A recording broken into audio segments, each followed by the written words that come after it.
Hey guys, so I want to talk about purity today.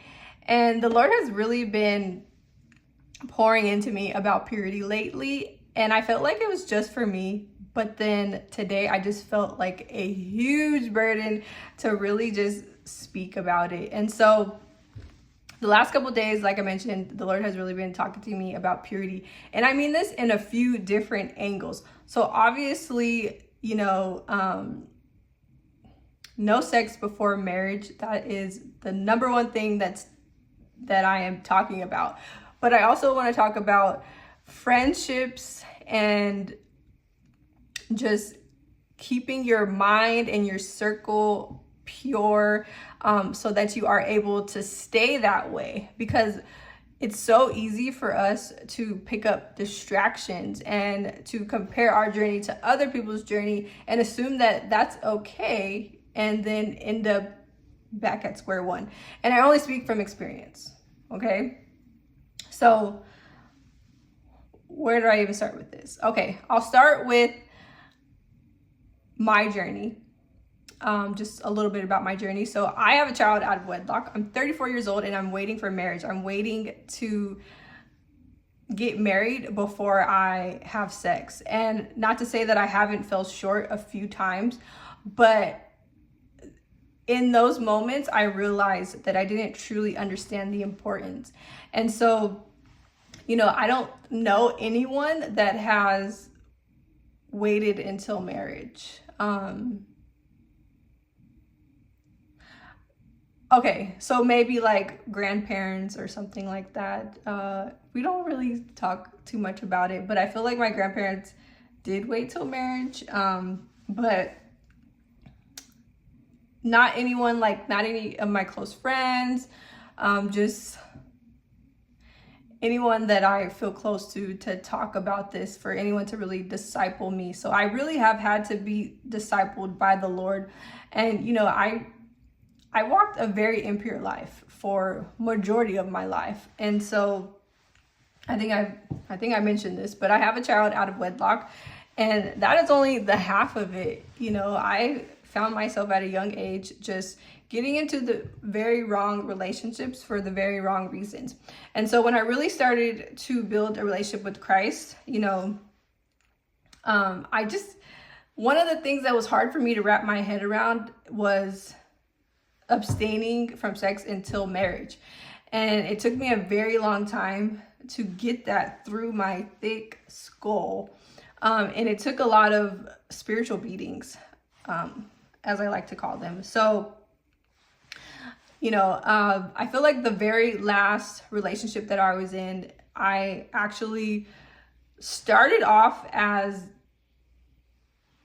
being confident that I wanted to wait till marriage. But, I very, very much let my guard down, and I let the enemy creep into my mind and, lie to me and tell me that it was okay for me to do it the wrong way. And listen, I know there's people that have done it that way and they went on to have successful marriages and successful, beautiful stories. And you know what? I love that for them. But as far as what the Lord has spoken to me, the Lord has asked me to not do that until marriage. And I have waited wrong for a very long time. I waited wrong. And I listened to people around me. So those people that have supposedly these great relationships, and they didn't wait or whatever. And, and that's great for them. But as far as the convictions that I have, that the Lord has spoken over me, I just can't do that. And I feel like I'm not the only one. I know I'm not the only one. And I know that there's other people, might be you, that, you feel this strong conviction, but everyone around you is telling you that it's okay. And listen, this is friends. This is people that you start to date. This could be anybody, in your life. And let's start with the friends, because I feel like, we all have those friends that kind of influence us. And that could be good or bad. But I want to talk about friends because recently I had a friend, she sent me a video, and in the video she was telling me that, or it wasn't her video. She sent me a video of someone else's like podcast, and they were talking about marriage, and I guess someone that was married for a long time. And listen, I've never been married before, so, you know, who am I to speak anything over this lady's marriage? I'm just saying, as for me, what the Lord has spoken to me, it just kind of didn't really fit into. Okay, let me tell you about it first. So I guess the lady, she spoke, she's been married for like 40 years or whatever. And so she tells the women in the bridal party that, to not get rid of your girlfriends, I guess, you know, like keep your friendships. Even when you get married, keep your friendships. And I totally think that we should have Christ-centered relationships. I think that's super important, whether you're married or not, right? But a huge part of that kind of didn't really, and listen, I didn't really figure out if they were Christian women or not. I kind of felt like maybe not, but you know, as for me, I've never really had a lot of friends. And the friends that I do have, we have a very great understanding that, you know, we don't always have to be hanging out. Like, I don't do these huge gatherings with friends. Whenever I do hang out with friends, it's very intimate, one-on-one. And, you know, like the friends that I've had for a long time, we hang out and then we don't see each other for a while. And then, you know, we hang out again and we might communicate through phone or whatever. But my focus right now, as the Lord is preparing me for marriage, is, even though I'm not married yet, and listen, this is not to say, you know, not have fun. And I'm sorry, I'm doing laundry right now, so it sounds like there's a monster outside my door, but it's just my washing machine. Okay, so I'm not currently married right now, but when I'm married, there's certain things that I cannot do. And so as the Lord is preparing me for marriage, I want to make sure that when I do step into my marriage, that I'm already equipped. And so this, you know, I'm not grieving not being able to do certain things as a married woman. And listen, I'm going to totally have friends. I totally see the benefit in having friends. But your marriage comes first. So and listen, I didn't hear the full video, it just reminded me of something. So I don't know exactly where the video was headed, but I just know that what it sparked in my mind. So even in my singleness, as I'm preparing for marriage, the Lord has asked me to let certain things go, to let certain relationships go. And that's because, not that they're bad people, but it doesn't align with what the Lord has called me to do, you know, what kind of wife the Lord has called me to be. And so, you know, like, just listening to all this worldly advice could really just make our heads spin. So I just want to encourage you to remember what the Lord told you. And just because he told me one thing, he could have told you a completely different thing, because guess what? We're going to have different husbands. And so we're going to, or wives, if you're a guy listening. And so we're going to have to be equipped in a certain way. And so I know what the Lord has spoken to me about my future marriage and, you know, what I am called to do as a wife. And so I want to be fully equipped for my husband. And listen, friendships, I love friends. I love speaking life into my friends and vice versa. But that's not, even without my husband being present in my life, friendships cannot be before my marriage. And so I can't let friends take me off of my path, even in my singleness, because I know in my singleness, the Lord is preparing me for marriage. Okay, so that is just one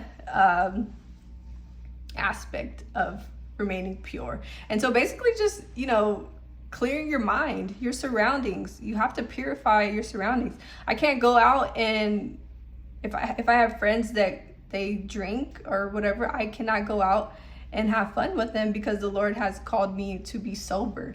And like I said, that's not for everyone, but I know as far as me, the Lord wants me to be sober. So I can't always go out and hang out with friends. And of course I could go and, maybe just not indulge in that. But why would I even want to put myself in that situation? And so that's another thing, like I've had to let go of like alcohol. I've had to stop drinking because drinking drives me to make poor decisions. And that might not be for everyone, but that's my story. And so I don't drink. I try not to hang out with people that drink. I try not to, just surround myself with people that don't understand the heavy calling that I have on my life. And I'm not like special or anything like that, but I understand my purpose, what the Lord has called me to do, and it requires me to sacrifice.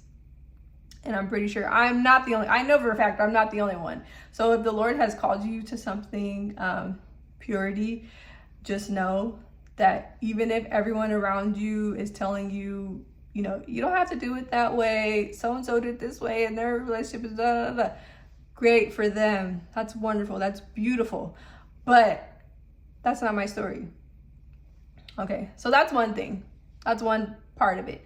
Another thing is when you are dating, these men or even women, they're not always going to understand why. And listen, I understand why they don't understand, because intimacy, is that how you say it? Sexual intimacy is a big part of a lot of people's relationship. And listen, God created sex, and there's a big reason why. And so, when you're dating and you tell a man that, if they don't understand, they're going to try to argue you down. They're going to try to make you feel, bad about it. I've gotten into back and forth with men about why I'm abstaining, or, and honestly, if you have to go into detail like that, they're probably not your husband, because, or maybe, even, okay, I could see if they want to understand more and they are willing to wait. But if they're trying to convince you why you shouldn't wait, or, why you're doing it wrong or wasting your time, they are not your husband. I know for a fact that when the Lord sends my husband into my life, I don't have to, there's so many other things that we need to get through. I don't have time to waste to try to explain to them why it's important to not become one with somebody who is not committed to you. And by commitment, I mean a ring, a marriage, okay? I'm not going to become one with you, because that's not a commitment. And listen, to each their own. And if you've already gone down that road, it's also not too late to turn back. And the enemy will use men or women to try to sow those seeds of doubt and to make you question what the Lord told you. If the Lord has told you to wait for marriage, they're going to give you 1,000 reasons why you don't need to. But listen, spiritual warfare is so real, and I'm not going to get too deep into it, but I mean, if you're in your word, then you know that sex was created for the two to become one, okay? So if you're becoming one with somebody, whether or not they give you a ring or they sign that marriage certificate, you are still becoming one with them in the spirit. And so you're dealing with whatever they are dealing with, okay? And so that's why you got to really be mindful, really discern if this is the person that the Lord has asked you to marry. And listen, I've had a lot of great guys. Sorry, I got a notification. I've had a lot of great men, want to date me. I'm a great catch, but no. I've had a lot of great men that wanted to date me, and we might not have even gotten to that point where we talk about that, but it's just like, I just know in my spirit that this is not the one. And it sucks because it's like, man, like, this is a really great guy. And, but it's like, once you get to a certain point where you're just like discerning the voice of God, it doesn't even take you dating this person 3 months to know that that's your person. I mean, I know the Lord has also called men into my life for me to be friendly with, because I don't really believe in like male friendships, like where we're like kicking it tough like that. Like, I don't believe in that. That's really set aside. I want to be best friends with my husband. And, I don't try to be like, what to men. If a man shows interest in me, I'm not like, even if I don't find them attractive, or if I'm not interested, I don't want to come across as like, they're not deserving of me. They're just not my person. And so I still want to be friendly with that person. And you never know, the Lord might call you to speak something into their life, or vice versa. It's not always about us doing something. Sometimes people are coming to our lives to speak into our life. So, just really discerning when God's like, this is not the one. And it's really, really rough. And honestly, for me, the safe thing to do is just not date. And I can say that I really don't date. Sometimes like I'm open to the idea, but very, very soon the Lord reveals to me that that's not the one. And so it's like, I can't waste their time or my time. And it's a very frustrating thing, because that this person is a great person, and you really you want to like this person, and you want this person to be the one. But if it's what God says, if God says this is not the one, then this is not the one, and we got to just push forward, and just not waste time on that. But yeah, I'm very thirsty.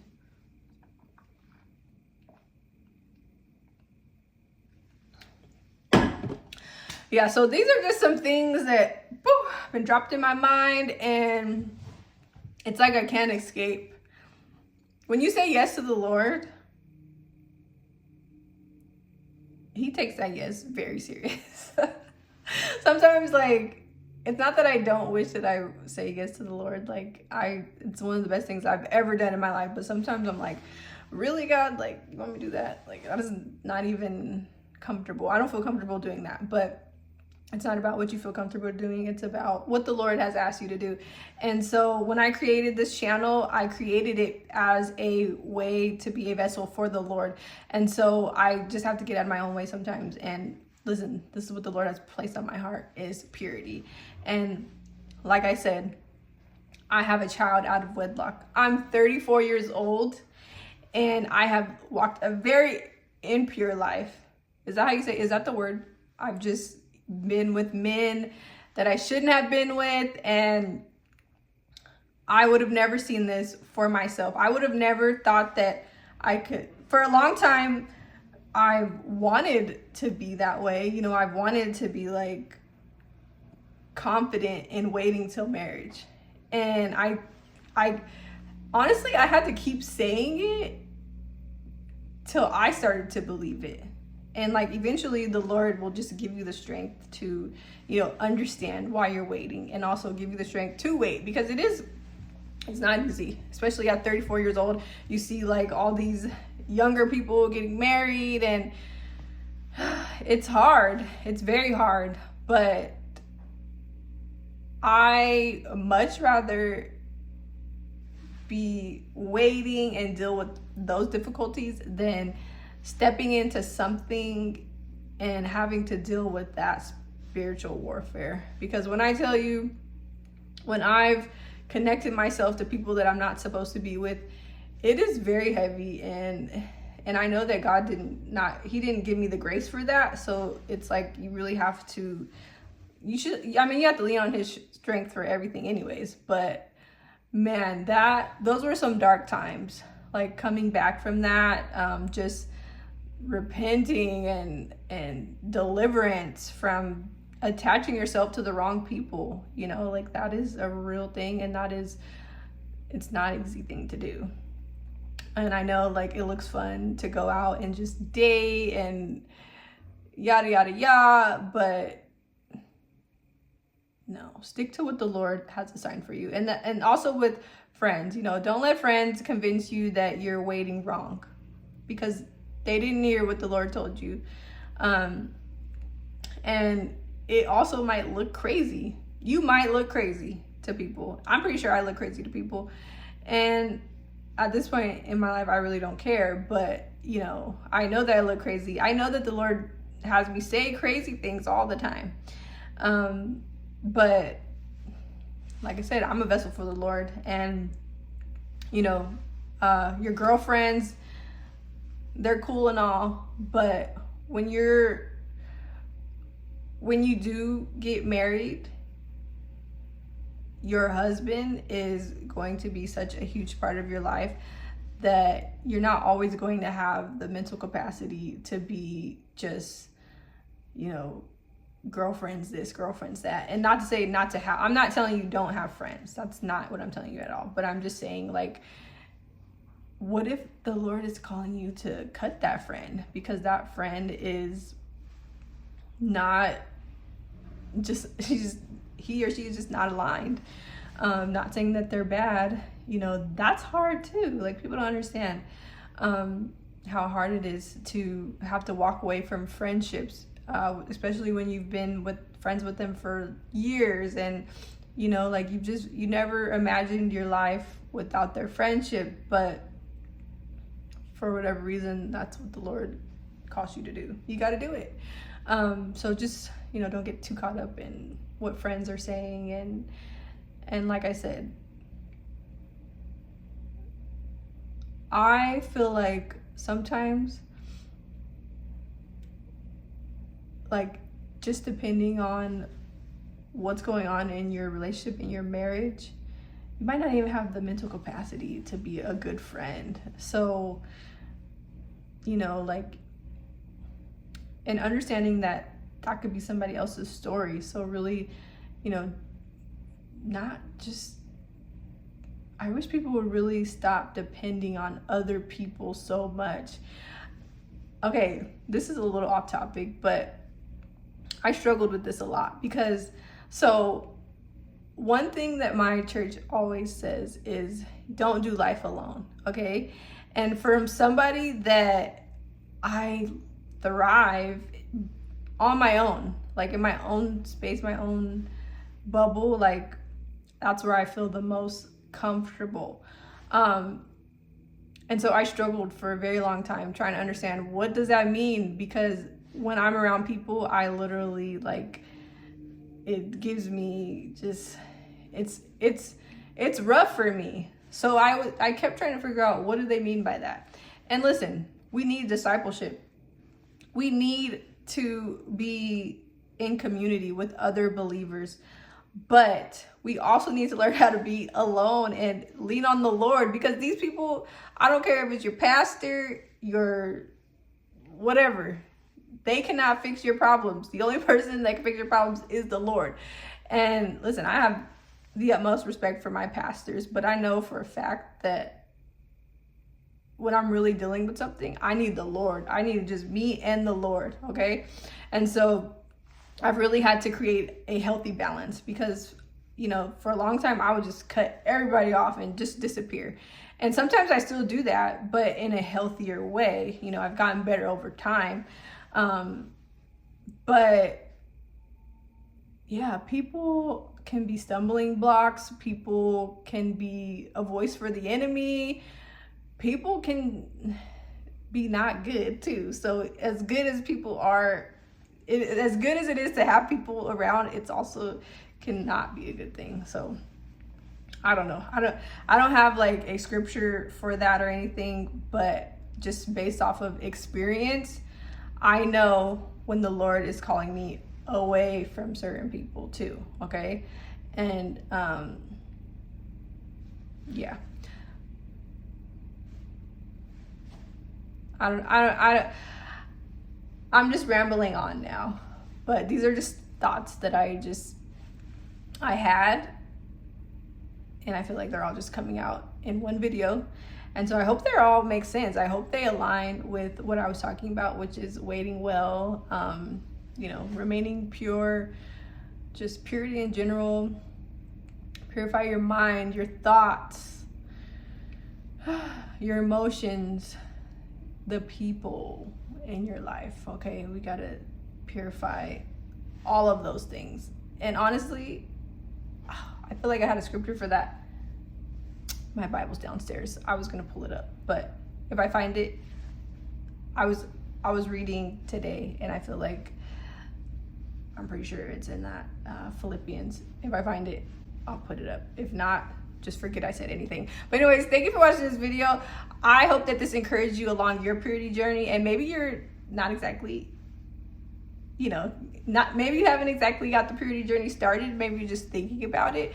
I just want to encourage you to say yes to it. And I'm praying that, you know, the Lord sends you the resources, the people to help you along your journey. And thank you so much for watching this video.